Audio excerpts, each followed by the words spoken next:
जो लोग बिहार की चुनावी खबरों से खुद को ट्यून कर चुके हैं, उन्हें पता ही है कि आज पटना में कांग्रेस की वर्किंग कमेटी की बैठक थी। उसमें राहुल गांधी ने क्या वार किया और उस पर बीजेपी का क्या पलटवार सामने आया, ये पूरी खबर रखेंगे तफसील से आपके सामने।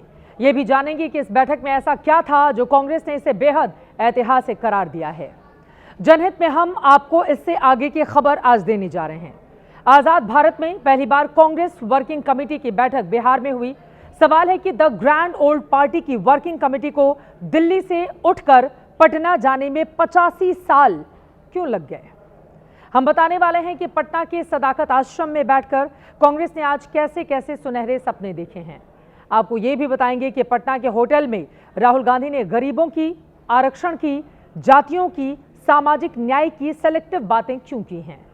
और ये भी जानेंगे कि क्या राहुल गांधी की बातें सुनकर वहीं बैठे तेजस्वी को चिंता तो नहीं हुई होगी। कुछ तस्वीरें दिखाकर आगे बढ़ेंगे। कांग्रेस ने ही ये वीडियो पोस्ट करके बताया है कि आज उसके लिए बेहद ऐतिहासिक दिन है। 1940 में आखिरी बार बिहार में CWC हुई थी, तब महात्मा गांधी वहां पर आए थे, और अब 2025 में हुई है जब महात्मा की जगह राहुल गांधी वहां पर पहुंचे। बिहार से पुराना कनेक्शन बताने के लिए, बिहार को हीलिंग टच देने के लिए कांग्रेस ने उसके राजेंद्र बाबू यानी पहले राष्ट्रपति राजेंद्र प्रसाद को भी आज याद किया। और इसके बाद झंडा ऊंचा रहे हमारा गीत के साथ पटना के सदाकत आश्रम में CWC की बैठक शुरू हुई।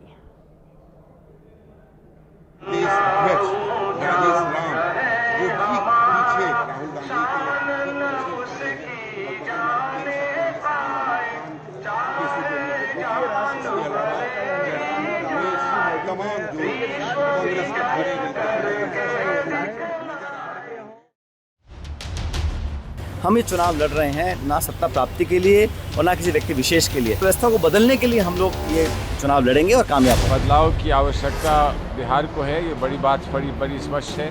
दोनों धाराएं मिल जाती हैं तो बदलाव तो होगा। बिहार की तरक्की किस रास्ते से होकर गुजरेगी उसका ब्लूप्रिंट भी कांग्रेस ही लेकर आ रहा है।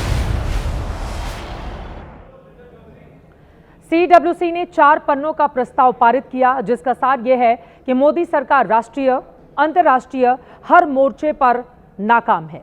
विपक्ष जैसी आलोचना करता है वो सब इन 4 पन्नों में था, लेकिन प्रेस कॉन्फ्रेंस में कांग्रेस अध्यक्ष ने बिहार का चुनावी मूड समझते हुए आरक्षण और जाति जनगणना पर खास फोकस किया।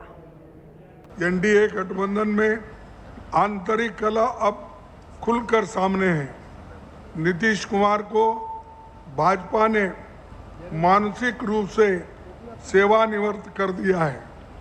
भाजपा अब उन्हें बोझ मानने लगी है और बिहार की 80% आबादी OBC, EBC, SC, ST वर्गों से है। कांग्रेस पार्टी और राहुल गांधी जी ने केंद्र सरकार को घेर कर जाति जनगणना के लिए मजबूर किया है। मैं प्रधानमंत्री जी से पूछना चाहता हूं कि क्या मजबूरी है कि बिहार की जनता को सरकार द्वारा पारित 65% आरक्षण को संवैधानिक सुरक्षा नहीं दिलवा पाए। और मल्लिकार्जुन खड़गे के बाद राहुल गांधी ने भी बिहार चुनाव में आरक्षण की गर्मी जगाने की पूरी कोशिश की। वोट चोरी से बात शुरू करके आरक्षण और जाति जनगणना सारे मुद्दों को कनेक्ट किया। राहुल गांधी को सुनकर आप और अच्छे से समझ पाएंगे कि कांग्रेस को 85 साल बाद क्यों लगा कि इस बार CWC बिहार में करनी चाहिए। वैसे इसका उत्तर 2 लेवल का हो सकता है, एक स्कूल लेवल का, दूसरा कॉलेज लेवल का। स्कूल लेवल का प्रश्न यह है कि बिहार में 85 साल बाद CWC मीटिंग क्यों हुई। जवाब में 4 विकल्प आपके सामने हैं, ये देखिए। पहला, बिहार में विधानसभा का चुनाव होना है।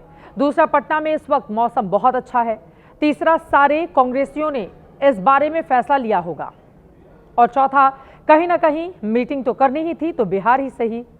ये मोटे तौर पर उनके जवाब हो सकते हैं जो बिहार चुनाव को बहुत बारीकी से नहीं देख पा रहे। अब कॉलेज लेवल पर देखते हैं कि जवाब क्या हो सकते हैं। प्रश्न वही है कि बिहार में 85 साल बाद CWC मीटिंग क्यों। जवाब में यहां 4 विकल्प हैं। पहला, बताने की कि बिहार में कांग्रेस कमजोर नहीं है। दूसरा ये कि जातियों का नया जोड़ बनाने के लिए। तीसरा, बीजेपी और जेडीयू के वोट तोड़ने के लिए।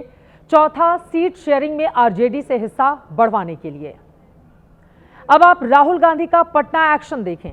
पटना के होटल में कांग्रेस महागठबंधन ने अति पिछड़ा न्याय संकल्प दस्तावेज जारी किया। मंच पर राहुल गांधी के साथ तेजस्वी यादव और अलायंस के बाकी नेता भी मौजूद थे। अति पिछड़ा न्याय संकल्प के नाम से महागठबंधन ने दांव खेल दिया कि बिहार चुनाव को वो आरक्षण और जाति जनगणना की चक्की में घुमाने में जोर लगा देगा। महागठबंधन ने अति पिछड़ा न्याय संकल्प जारी किया, जिसमें पंचायत और नगर निकाय में 30% आरक्षण, आवासीय भूमिहीनों को शहर गांव में जमीन दिया जाना, 25 करोड़ तक के सरकारी ठेकों में 50% आरक्षण की व्यवस्था, निजी शिक्षण संस्थानों में एडमिशन में आरक्षण देने की व्यवस्था, आरक्षण की देखरेख के लिए भी बाकायदा नियामक बनाया जाएगा। अत्याचार से छुटकारे के लिए अलग कानून बनाए जाएंगे। पूरे देश में आपका जो हक है, हर हिंदुस्तानी नागरिक का जो हक है, वो आपसे चोरी किया जा रहा है। लोकसभा में मैंने नरेंद्र मोदी जी के सामने 2 बातें कही। पहली बात कि पूरे देश में जाति जनगणना होगा, और दूसरी बात जो 50% की रिजर्वेशन की दीवार बना रखी है, इसको हम तोड़ के फेंक देंगे। उस मंच से हमने प्रधानमंत्री जी के सामने मांगा था कि कर्पूरी जी को भारत रत्न दिया जाए। उस समय तो उन्होंने कोई वादा नहीं किया, लेकिन जब लड़ाई हम लोगों ने छेड़ा तब जो है उनको देना पड़ा। कितने अति पिछड़ा समाज के लोग जो है पॉलिसी मेकिंग में है, कितने दलित समाज के लोग जो है डिसीजन मेकिंग में है, या जो भी एनडीए में जितने मंत्री हैं वो समाज के सबसे बड़े दुश्मनों के केवल अपने लाभ के लिए काम कर रहे हैं, व्यक्तिगत रूप के लिए कर रहे हैं, समाज के लिए नहीं कर रहे हैं। तो कांग्रेस महागठबंधन का वायदा है कि अगर वो सत्ता में आए तो बिहार में सबसे ज्यादा पूछ परख अति पिछड़ों की होगी। वो अति पिछड़ा जिसे पिछड़ों से अलग करके एक अलग वोट बैंक बनाने का काम नीतीश कुमार ने अपनी सोशल इंजीनियरिंग से किया था, और जिसके दम पर बिहार में कोई उन्हें हिला भी नहीं पाता, घूम फिर कर नीतीश की शरण में ही आ जाता है। नीतीश कुमार ने सत्ता में आने के बाद 3 सामाजिक प्रयोग किए। पहला तो ये कि पिछड़ों से अति पिछड़ा अलग कर दिया, दूसरा दलित से महादलितों को अलग किया, और तीसरा ये कि मुसलमानों में पसमानदा यानी जो पिछड़े हैं, कमजोर हैं, उनको अलग किया। इन तीनों के लिए नई तरह की योजनाएं बनाई। समावेशी विकास के नारों के साथ इन तीनों वोट बैंक को अपने पाले में किया। इसमें पसमानदा को छोड़ दें तो बाकी 2 वोट बैंक उनके साथ मजबूती से खड़े हैं। अब तमाम पार्टियां इन्हीं अति पिछड़ा जाति के वोट बैंक पर अपनी नजरें जमाए हुए हैं। सबको लगता है कि नीतीश कुमार की सियासत का समय अब ढलान पर है। ऐसे में उनका जो वोट बैंक है उसे अपने पाले में जल्द से जल्द लाया जाए। 36% की आबादी अति पिछड़ी जातियों की है। वैसे तो ये पूरा समूह छोटी छोटी कई जातियों और उपजातियों में बटा हुआ है, लेकिन सियासी तौर पर इनका झुकाव नीतीश कुमार की ओर ही है। नीतीश जहां भी जाते, जिस गठबंधन में भी जाते, इनका वोट उस तरफ शिफ्ट होता है। अब भविष्य के लिए 36% वाले इस वर्ग के 4 दावेदार हैं: आरजेडी, कांग्रेस पार्टी, बीजेपी और जनसुराज। आरजेडी ने इसी कोशिश में इस साल अति पिछड़ी जाति का प्रदेश अध्यक्ष बनाया है। बीजेपी ने कई अति पिछड़ी जाति के नेताओं को आगे किया है। भीम सिंह, हरी सहनी इनमें प्रमुख हैं। इन तमाम दलों को खतरा जनसुराज से है कि कहीं ये वोट बैंक जनसुराज के साथ शिफ्ट ना हो जाए। शायद इसीलिए राहुल गांधी ने CWC वाले दिन अति पिछड़ों के लिए अलग से घोषणा पत्र जारी किया। कांग्रेस के 85 साल बाद पटना आने की इनसाइड स्टोरी अभी बाकी है, लेकिन उसके पहले आप ये भी जानें जो मुद्दे उसने उठाए हैं उसमें उसकी दिक्कत क्या है। पहला सवाल, जाति जनगणना का तो खुद मोदी सरकार ऐलान कर चुकी है, फिर राहुल गांधी, तेजस्वी यादव इसका क्रेडिट कैसे लेंगे? क्या पहले हकदार नीतीश कुमार नहीं होंगे जिन्होंने जाति जनगणना का झंडा पहले उठाया था? दूसरा सवाल, आरक्षण की समीक्षा पर क्या बिहार मोहन भागवत का 2015 का बयान याद रखेगा? वो भी तब जबकि भागवत खुद बयान बदल चुके हैं और पीएम मोदी कहते रहते हैं कि आरक्षण जारी रहेगा। मोहन भागवत ने अभी हाल ही में कहा था कि जब तक आरक्षण जारी रहना चाहिए, जब तक ये समुदाय खुद संतुष्ट ना हो जाए। अभी हाल का उनका ये बयान है आरक्षण को लेकर। अब सुने बिहार में 85 साल बाद कांग्रेस की CWC मीटिंग पर पटना आकर आरक्षण का राग छेड़ने पर और अति पिछड़ों की अत्यधिक चिंता जताने पर एनडीए ने कांग्रेस और महागठबंधन को कैसे घेरा है।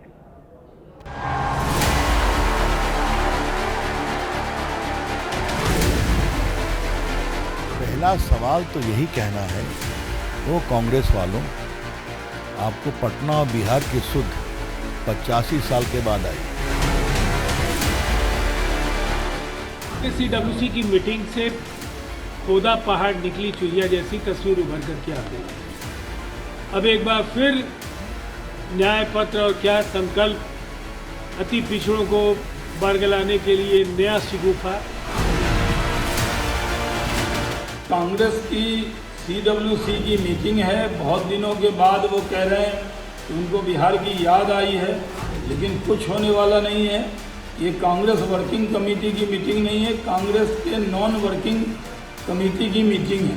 3 chief election commissioner Congress party के सदस्य रह चुके हैं, एक तो केंद्रीय मंत्रिमंडल में रह चुके हैं और राज्यसभा के सदस्य रह चुके हैं। कांग्रेस पार्टी को अपने गिरबान में झांकना चाहिए। अगर दम है तो ये दोनों अलग अलग लड़ जाए, तब न बुझाएगा कि किसमें क्या ताकत है। तो एक दूसरे को बार्गेनिंग करने के लिए CWC की बैठक हो रही है।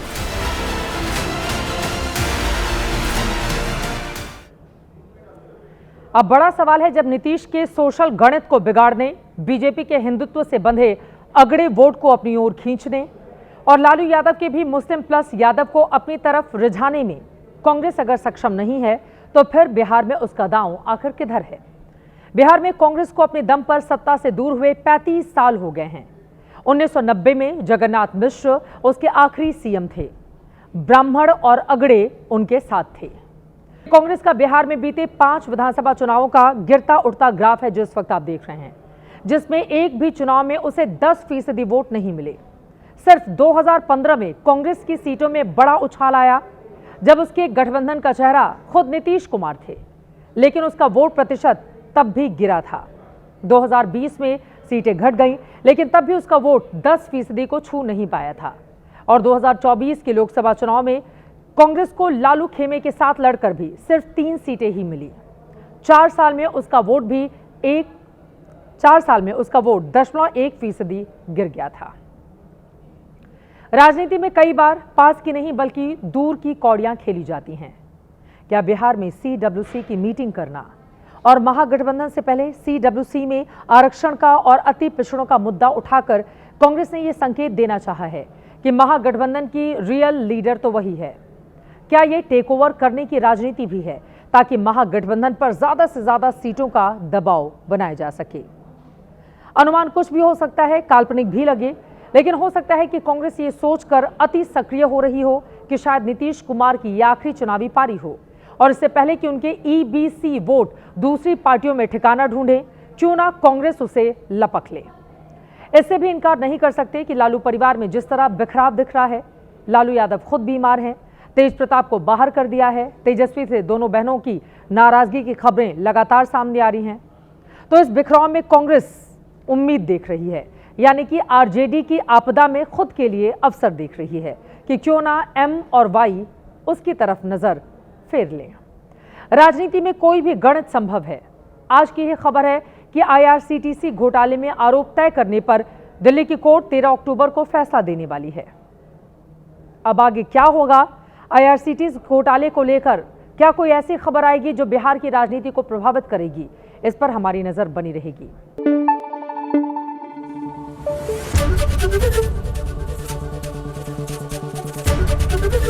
ABP न्यूज आपको रखे आगे।